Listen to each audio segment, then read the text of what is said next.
하프타임을 지나며, 이런 제목으로 말씀을 전합니다.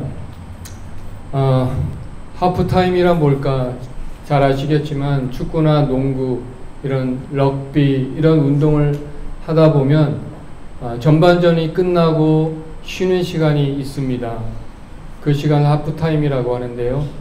전반전 경기를 돌아보면서 어떻게 시합을 했는지, 그리고 후반전을 잘 준비하는 시간이 하프타임이 아닌가, 그런 생각을 합니다. 저는 지난주 말씀을 준비하기 위해서 새벽에 하나님 앞에 무릎 꿇어 기도하면서 기도하는데 하나님께서 제 인생을 돌아보게 해주셨습니다. 제가 25살 때까지 제 인생을 보면 참 한계를 느끼고 또 많이 절망했던 시간이 아닌가 하는 생각을 하게 되었고요. 그리고 25살 이후의 제 삶은 하나님 손에 붙들려서 훈련받으며 지금까지 오고 있다라는 생각을 하게 되었습니다. 제 나이 25살, 어쩌면 제 인생의 터닝 포인트가 아닌가 그런 생각을 해보게 되었습니다. 짧다면 짧고 길다면 긴 저의 인생에 어쩌면 하프타임을 지나가고 있으면서 저는 저의 전반전의 삶을 돌아보고 또 신앙에 대해서, 삶에 대해서 깊은 생각을 하게 되는 것이 사실입니다. 사실 우리가 어렸을 때는 중학교, 고등학교를 다닐 때는 정말 믿음이 있는지조차 잘 드러나지 않는데요. 언제 우리의 믿음이 확연하게 드러납니까? 언제 우리의 믿음이 확연하게 드러날까요? 그러니까 스스로 뭔가를 결정하고 선택할 수 있는 그런 나이가 되었을 때, 그런 시간이 되었을 때 비로소 우리는 우리의 믿음이 확연하게 드러나게 되더라는 것입니다. 어떤 분은 우리의 인생을 B와 D 사이에 C라고 하는 말씀하시는 분이 있습니다. 무슨 말이죠? B는 birth이고요, 우리의 태어나는 것이고, D는 death, 죽음을 말하는데요. 태어나서 죽는 것 사이에, B와 D 사이에 C가 있다는 것입니다. C는 choice를 말하는 거죠. 우리가 태어나서 죽기까지 평생 끊임없이 선택하며 살아가는 존재다라는 의미가 있다는 것인데요. 그리고 그 선택이 바로 우리의 믿음이고 우리의 신앙이다라고 말할 수 있는 것입니다.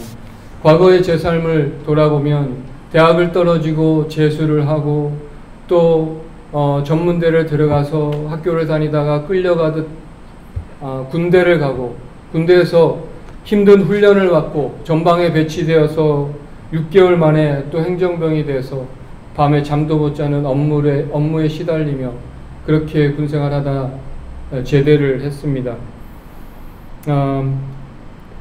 그리고 나서 중학교 2학년 때부터 교회를 다니기 시작했지만 비로소 그때 저는 하나님에 대해서 진지하게 관심을 가지기 시작했다라는 것입니다. 하나님께서 수없이 성경을 통해서 또 역사를 통해서 특별히 기독교 역사를 통해서 또 말씀을 전하시는 목사님을 통해서 수없이 말씀을 해 주셨지만 그런 말씀이 과거에는 제 귀에 들리지도 않고 제 눈에 보이지도 않고 제 손에 만져지지도 않았다라는 것입니다. 그것은 바로 제가 성공과 명예와 돈과 출세와 또 연애를 추구하다 보니 하나님이란 분이 보이지 않고 들리지 않고 만져지지 않았던 때가 있다라는 것이었습니다. 삶을 돌아보면서 제가 생각하고 꿈꾸었던 그런 삶이 아니라 정반대의 삶을 살아가면서 그때는 잘 모릅니다. 성경도 모르고 하나님도 모르니까 제 삶이 해석이 되지 않았는데요. 그때는 단지 왜 나에게 이런 시련이 오는 것일까? 오직 그 시련만 보였다는 것입니다. 나중에 믿음이 생기고 성경을 알아가면서 보니까 언제부터인가 그 시련 너머에 계신 하나님이 점점 보이기 시작했습니다. 하나님을 믿으며 성경을 공부하며 인생의 하프타임을 지나며 삶을 돌아보면서 바로 이 성경이 해석이 되고 인생이 해석이 되는 것이었습니다. 탕자가 아버지를 떠나서 아버지 유산을 가지고 자기가 원하는 대로, 자기가 하고 싶은 대로 선택하며 살았습니다. 그런데 아버지는 그 아버지에게 스스로 돌아올 때까지 마냥 기다리시는 분이셨습니다. 탕자가 아버지가 주신 돈을 가지고 자기 마음대로 선택하며 살았던 결과는 무엇인가요? 누가복음 15장 13절에 보니까요. 앞에 보시고요. 그 후 며칠이 안 되어 둘째 아들 재물을 다 모아 가지고 먼 나라에 가 거기서 허랑방탕하여 그 재산을 낭비하더니, 허랑방탕하여 낭비하는 그런 인생을 살게 되었다라는 것입니다. 여러분, 우리가 아무리 잘 사는 것 같아도 하나님 없는 인생은 결국 허랑방탕한 인생이요, 또 방황하는 삶이요, 낭비하는 삶이라 죄송하지만 그렇게 말할 수밖에 없다는 것입니다. 누가복음 15장 17절에 보니까요. 이에 스스로 돌이켜 아버지로 돌아오는 것, 그것이 회개고 또 회심인 것입니다. 아버지 없는 그 삶에 찾아온 것이 무엇이었는가? 14장부터 누가복음 15장 14, 15, 16절 같이 한번 읽어주시겠습니까? 다 없앤 후 그 나라에 크게 흉년이 들어 그가 비로소 궁핍한지라. 가서 그 나라 백성 중 한 사람에게 붙여 사니 그를 들러 보내어 돼지를 치게 하였는데 그가 돼지 먹는 주염 열매를 배를 채우고자 하되 주는 자가 없는지라. 아멘. 결국 저의 삶의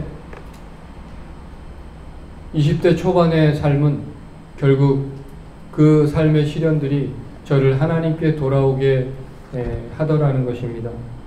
그래서 우리는 기독교 역사를 공부하고 또 성경을 공부하는 것이 중요하다는 것입니다. 성경을 통해서 하나님께서 일하셨던 그 손길과 발자취를 배우게 되는 것입니다. 성경을 통해서 어떻게 하나님께서 일하셨는지 보게 되고 또 하나님의 마음을 우리는 알게 되는 것입니다. 그런데 우리는 안타깝게도 이 성경에 대한 무지함과 또 하나님을 말씀을 모르는 무지함이 우리의 인생을 방황하게 또 인생을 낭비하게 만들더라는 것입니다. 오늘 우리는 성경의 한 인물을 통해서 다시 한번 우리의 인생에 일하시는 하나님의 손길을 경험하게 되시기를 주님의 이름으로 부탁드립니다. 오늘 본문의 주인공이 누굽니까? 엘리야죠. 엘리야. 이 엘리야는 어떤 사람입니까? 이스라엘 역사의 가장 타락한 왕 중에 한 명이었던 아합 왕이 살던 그 시대에 가장 빛났던 사람. 갈멜산에서 850대 1에 바알가세라 선지자와 싸워서 그야말로 하늘에서 불을 내렸던 선지자가 바로 엘리야인 것입니다. 이 성경의 위대한 인물들의 공통점이 있습니다. 이분들이 힘찬 출발 후에 시련의 과정을 겪었다라는 것인데요. 야곱의 인생을 보십시오. 야곱이 아버지 이삭을 속여서 형 대신 장자의 축복권을 받게 되는데요. 그런데 놀랍게도 그 다음부터 그의 삶에 시련이 찾아오죠. 형 에서가 죽이겠다고 그를 찾고요. 그래서 결국 삼촌 라반의 집에 가서 20년 동안 죽도록 고생을 합니다.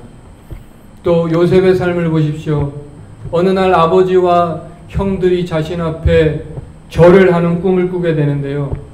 그래서 17살의 그 나이에 그 꿈을 꾼 뒤에 그는 하나님께서 얼마나 영광스럽게 나의 삶을 인도하실까, 이런 부푼 설레이는 꿈을 가지게 되지 않았겠습니까?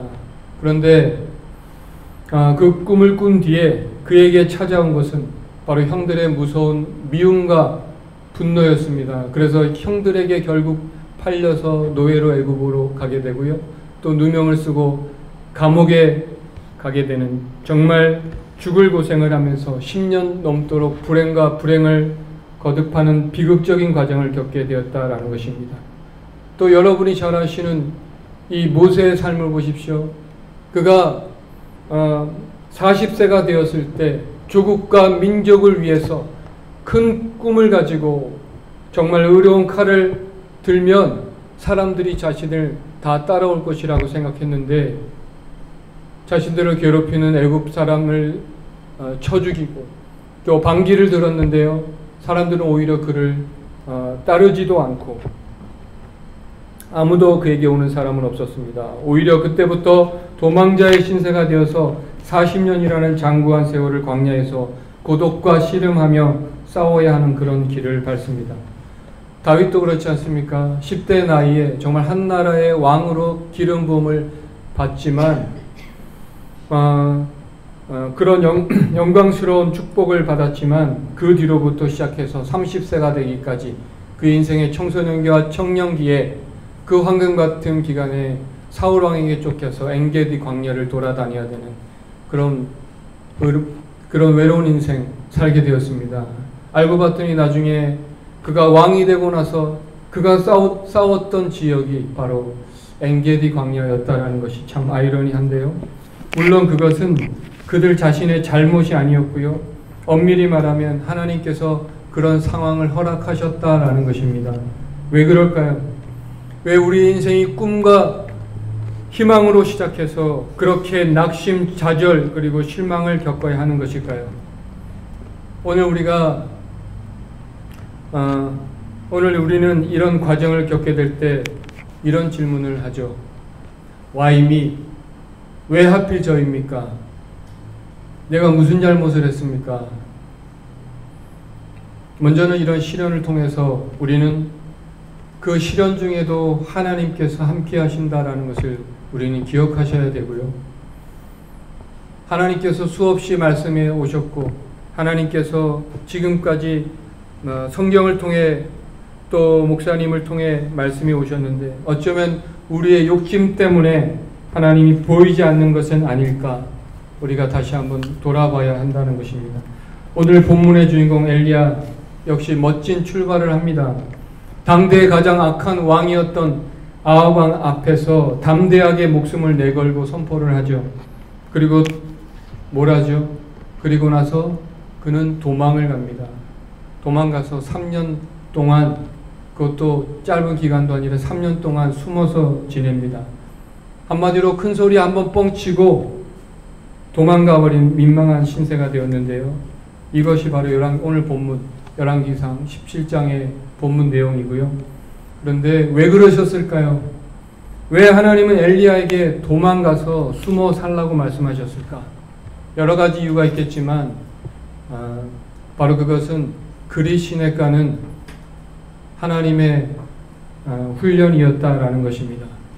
뭐니뭐니 해도 엘리야의 인생의 가장 큰 클라이맥스는 갈멜 산상에서 850명의 이 바알 선지자, 아세라 선지자와의 대결인데요. 이 말씀이 열왕기상 18장에 나오고요. 오늘 17장 마지막에 보니까 이러한 사건들이 끝나고 난 뒤에 내려진 결론이 있습니다. 한 여인의 고백을 통해 이렇게 고백하는데요. 17장 24절 같이 한번 읽겠습니다. 여인이 엘리야에게 이르되 내가 이제야 당신은 하나님의 사람이시요 당신의 입에 있는 여호와의 말씀이 진실한 사람인 줄 아노라 하니라. 아멘. 중요한 것은 뭐죠? 이제야 라고 말하는 것입니다. 17장에 일어나는 여러 가지 사건들이 끝난 뒤에 이제야 하면서 평가하는 말이 당신은 하나님의 사람이요 당신의 입에서 나오는 있는 여호와의 말씀이 진실한 줄 이제야 알겠노라. 할렐루야. 무슨 말이죠? 하나님은 엘리야를 17장에서 바로 여러 가지 사건들을 통해서 훈련시켰다라고 하는 것입니다. 어떻게 훈련시키셨습니까? 단순히 엘리야가 길르앗의 디셉 사람 엘리야가 아니라 하나님의 사람 엘리야가 되도록 훈련하셨다라는 것이고요. 단순히 그의 입에서 나오는 말이 사람의 말이 아니라 하나님의 말씀을 증거하는 하나님의 선지자로 만들기 위해서 훈련시켰다라는 것입니다. 그렇습니다. 오늘 본문에서 나온 그리 시냇가의 훈련은 바로 하나님의 훈련이었다는 것입니다. 하나님의 역사를 일으키는 사람으로 하나님께서 엘리야를 훈련시키셨습니다. 오늘 하나님의 사람으로 살기를 원한다면 이런 훈련이 필요하고요. 하루아침에 이런 하나님의 사람이 되는 것이 아니라 반드시 훈련이 필요하다라는 것입니다. 오늘 본문에서 잘 보십시오. 첫 번째 훈련은 무엇입니까? 바로 순종의 훈련인데요. 2절 말씀 한번 읽어주시겠습니까? 17장 2절입니다. 여호와의 말씀이 엘리야에게 임하여 이르시되, 예, 여기까지요. 이 말씀이 참 아이러니한데 이 말씀이 2절에 나오고 있습니다. 이 말씀이 사실은 1절에 나와야 맞는데 2절에 나온다. 이 말은 무슨 말이냐면요. 엘리야는 선지자였고요. 하나님의 말씀을 받은 후에 행동하는 사람인데 하나님의 말씀을 주시고 받은 말씀을 선포해야 되는 것이 원칙인데 1절을 보면 그렇지가 않습니다. 그리 시내가에 갈 때 그는 사르밧 과부에게 갈 때 하나님께서 가라고 명령하셔서 갔다라고 되어 있습니다. 8절에도요. 여호와의 말씀이 엘리야에게 임하여 가라사대, 자기 멋대로 자기 생각대로 자기 뜻대로 간 것이 가라고 해서 간 것이 아니라는 것입니다. 엘리야가 어느 날 우상 숭배하는 이 선지자들을 볼 때 화가 나서 갈멜상의 산상에 850명 다 모여라 해서 모이게 된 것이 아니라 여호와 하나님께 8장 2절에 보면 여호와의 말씀이 엘리야에게 임하여 가라사대입니다. 성경은 계속해서 이런 단서를 제공하고 있는데요. 말씀을 주셨다라는 것입니다. 그런데 1절의 말씀에는 그런 말씀이 없습니다. 1절 같이 한번 더 읽어주시겠습니까? 길르앗에 우거하는 자 중에 디셉 사람 엘리야가 아합에게 말하되, 내가 섬기는 이스라엘의 하나님 여호와께서 살아계심을 두고 맹세하노니 내 말이 없으면 수년 동안 비도 이슬도 있지 아니하리라. 아멘. 내 말이, 하나님의 말씀이 없습니다. 하나님께서 엘리야를 훈련시켜야 하는 이유가 바로 여기에 있다라는 것입니다. 하나님의 말씀을 듣지 않고 나아갔던 엘리야, 자기 뜻, 자기 생각, 자기 능력대로 일하는 것이 하나님의 일이 아니고요. 하나님이 원하시는 것을 하나님이 허락하여 하는 것이 바로 하나님의 일이다라는 것입니다. 이 순종의 훈련이 그에게 필요했다라는 것입니다. 3절, 4절도 한번 읽어주시겠습니까? 너는 여기서 떠나 동쪽으로 가서 요단 앞 그리시네가에 숨고 그 시냇물을 마시라. 내가 까마귀들에게 명령하여 거기서 너를 먹이게 하리라.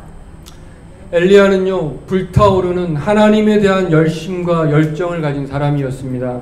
그래서 정말 그 당시에 가장 악한 악, 한마디 잘못하면 죽을 수도 있는 그런 아방 앞에 가서 목숨을 걸고 선포를 한 것입니다. 순교를 각오하고 나아간 것인데요. 그런 엘리야에게 하나님 주신 명령은 너는 도망쳐서, 그것도 숨어 있으라는 것인데 3년이라는 시간 동안 숨어 있으라는 거죠. 엘리야 입장에서는 상당히 자존심이 상하는 그런 명령이었을 것입니다. 내가 죽을지언정 주를 부인하지 않겠습니다 라고 말했던 이 베드로의 그 확신의 참 말이 생각이 나는데요. 그에게 죽는 것보다 힘든 것이 바로 숨어 있는 것이었다. 그런데 여러분, 순종은 도무지 내 생각과 내 뜻과 맞지 않고 이해되지 않는다 할지라도 순종하는 것입니다.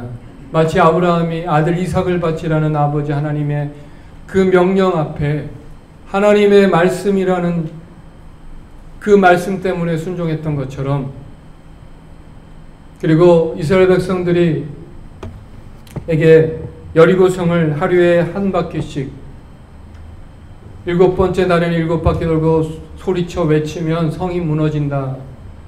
여리고성 이야기 아닙니까? 여러분, 어떻게 이것이 가능했을까요? 그것은 그들이 광야의 40년을 통과했기 때문에 그 결과 그런 이런 순종을 할 수 있었다라는 것입니다. 또한 여러분 잘 아시는 나아만 장군은 아수르, 세계에서 가장 그 당시에 강했던 아수르 제국의 국방장관이었는데요. 엘리야 앞에 왔습니다. 얼굴도 쳐다보지 않고 이 앞에 요단강 앞에 가서 7번이나 들락날락하면서 목욕을 하면 나을 것이다. 자존심 상하는 이 명령에 순종했더니 어떻게 됐습니까? 기적을 경험하게 되었습니다. 여러분, 그릿이라는 말의 뜻이 뭐냐면요, 단절이라는 뜻입니다. 외부 세계와 완전히 단절하고 끊어진 채 고독한 광야의 시내에서 오직 하나님만 바라보고 하나님의 인도하심만으로, 하나님의 공급하심만으로 하나님을 신뢰하면서 살아가는 믿음의 훈련이 바로 이 그릇이라는 것인데요. 아무것도 바라볼 것이 없는 엘리야, 이런 절박한 상황에서 오직 하늘만 바라봅니다. 그것도 하루 이틀이 아니라 3년 동안 하늘만 바라봅니다.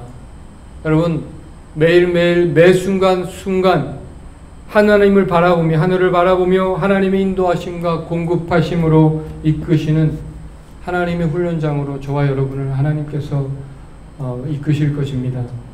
30세에 제가 목회자로 부르심을 받고 10년 넘은 세월 한 교회, 제가 고향교회에서 섬기고 40이 되어 제가 호주에 올 때 의욕이 가득 찼죠.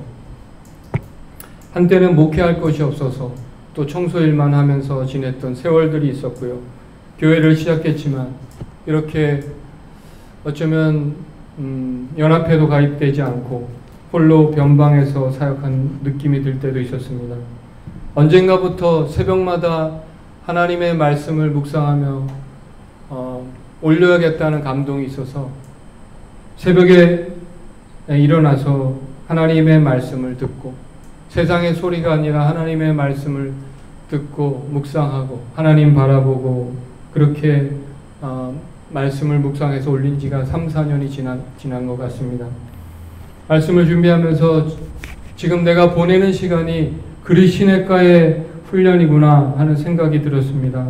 아무것도 손에 잡히지 않고, 아무것도 손에 잡히는 것이 없어도 오직 하나님만 바라보고 하나님의 인도하심과 하나님의 공급하심만으로 하나님을 신뢰하며 나아가는 것, 내 능력과 내 힘이 아니라 하나님께서 인도하신다는 신뢰를 가지고 믿음의 길을 걸어가는 훈련, 이 훈련을 잘 통과할 때 하나님의 사람이 될 줄로 믿습니다.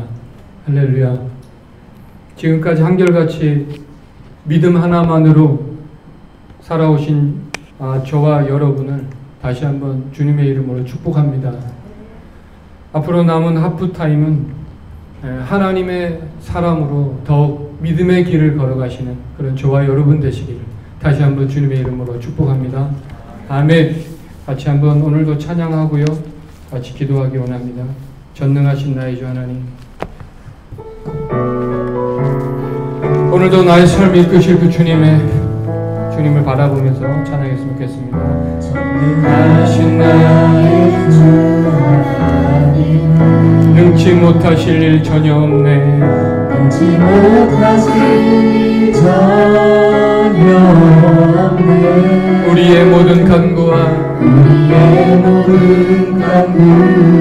우리의 모든 생각도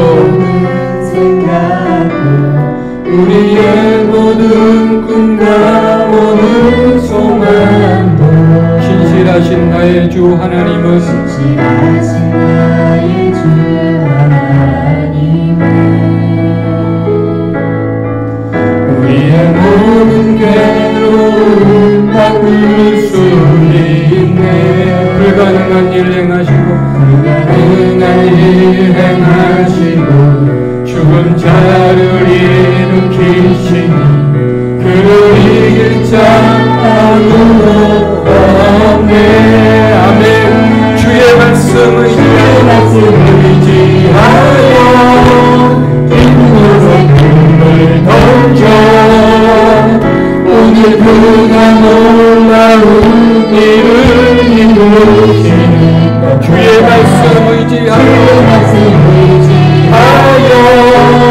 믿음으로 구름을 던져 믿는 자에게 못하오네. 주의 말씀 의지하여 주의 말씀 의지하여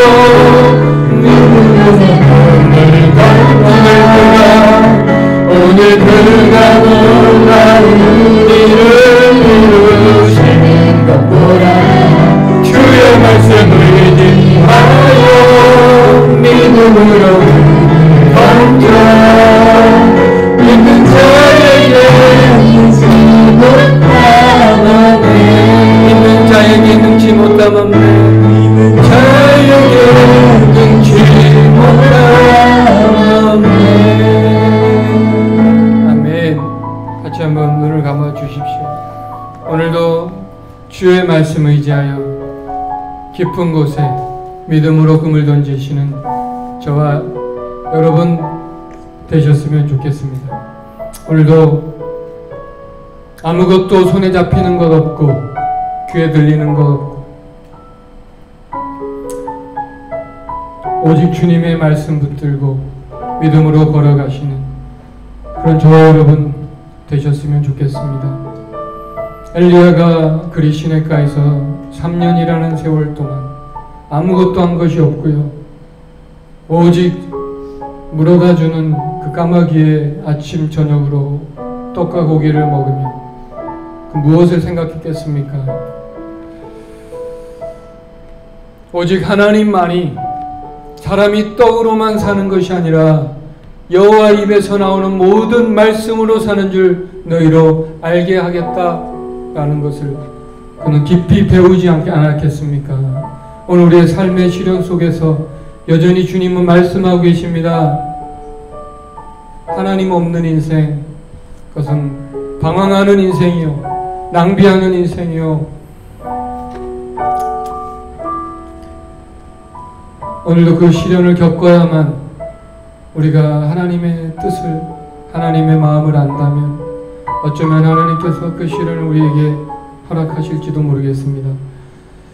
우리 젊었을 때에 정말 하나님을 더욱 믿음으로 바라보고 살아가시는 그런 저희의 삶이 되었으면 좋겠습니다. 하나님께 순종하며 하나님 말씀이 나의 삶 움직임 원동력이 되어지는 그런 축복의 길을 걸어가시는 저와 여러분 되게 하여 주옵소서. 우리 같이 한번 이 시간 그렇게 살게 해달라 같이 한번 기도하겠습니다. 아버지 하나님, 이 시간도 주께서 함께하여 주옵소서. 아버지 하나님, 우리를 살려주시고 믿음의 길을 걸어가게 하여 주여 믿음의 길을 걸어갑니다. 오늘도 우리에게 말씀하시는 우리를 붙드시는 그 길을 걸어갑니다. 우리 인생의 남은 아픈 삶 주님과 함께 걸어가는 인생이 되게 하여 주님과 함께 걸어가는 인생이 되게 하여 주옵소서. 주님과 함께 걸어가는 인생이 되게 하여 주여 임하여 주시고 주님 말씀하여 주시고 주님이 역사하여 주시고 우리의 삶을 인도하시고 아버지여 그 길로 인도하시고 아버지여 주의 길로 인도하시고 주의 길로 인도하여 주시고 주의 길로 인도하여 주시고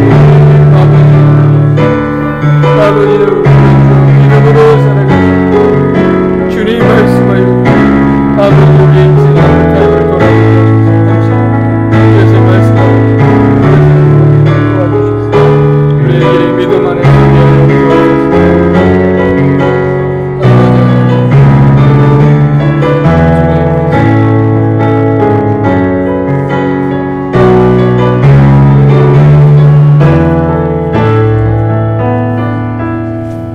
하나님, 우리의 전반전에 인생을 돌아보게 하셔서 감사합니다. 적지 않은 인생을 살아가면서 참으로 하나님 안에 있고 하나님 말씀 안에 순종하며 살아가는 것이 얼마나 큰 복인지 하나님 우리 젊었을 때는 알지 못했습니다. 그냥 내 인생의 즐거움을 좇아서 내가 하고 싶은 대로 내 마음대로 살아가고 싶은 그 열망이 더 컸기에 하나님 안에 살지 못했지만 하나님 그 시련 가운데 우리를 돌이키게 하셔서 스스로 돌이키게 하셔서 참으로 감사드립니다. 이제는 주님 안에 거하며 주 안에서 행복을 누리며 살아가는 참된 믿음의 사람이 되게 하여 주옵소서. 우리의 자녀들이 그렇게 살아갈 수 있도록 은혜 베풀어 주옵소서. 하나님께서 오늘도 우리 가운데 정말 깊은 곳에 금을 던져 하나님께서 오늘 일하시는 것을 경험하는 귀한 예배 시간 되게 하여 주옵소서. 예수님의 이름으로 축복하며 기도드립니다. 아멘.